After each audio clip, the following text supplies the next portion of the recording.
آیا نمبر 51. 51. قال ما خطبكن إذ راوتن یوسف عن نفسه. آپ کہہ رہی ہے خالہ اس نے کہا، کون؟ زلیخا کہہ رہی ہیں ما خطبكن. زلیخا کہہ رہی ہیں یا دوسری عورتیں کہہ رہی ہیں؟ دیکھیں، خالہ اس نے کہا ما خطبكن، کیا حال تھا تمہارا، اس جب راوتن تم نے پھسلایا یوسف کو، ان نفس ہی اس کا نفس، یعنی اپنے نفس کی خواہش پوری کرنے کے لیے جو تم نے پھسلایا، کیا حال تھا اس وقت، کیسا ہوا، کیا ہوا؟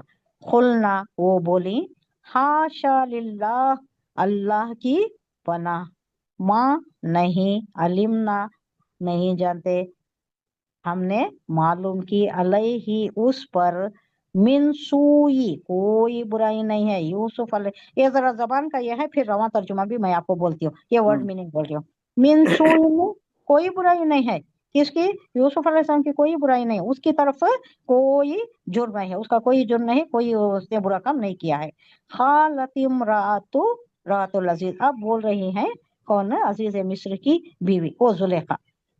الآن، اب، حسا ظاہر ہو گئی، یعنی بات سامنے آ گئی ہے، حقیقت ظاہر ہو گئی ہے، تو اب انہیں بھی ساری حقیقت بیان کر رہی ہے۔ الحق، حقیقت، حق واضح ہو گیا، انا میں، راوت ہو اسے پھسلایا، ان نفسی ہی اس کے نفس کو اپنی طرف مائل کرنے کے لیے میں نے اسے پھسلایا، میں نے اسے ورغلایا۔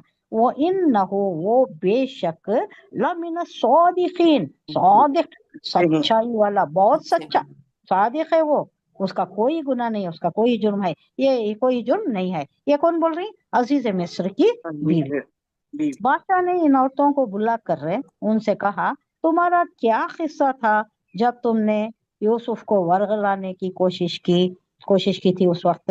ان سب عورتوں نے کہا کہ حاشا للہ، یعنی ہم کو ان میں ذرا بھی کوئی برائی معلوم نہیں ہوئی، کوئی برائی ان میں نہیں تھی، یہ ہماری طرف سے ہی غلطی تھی۔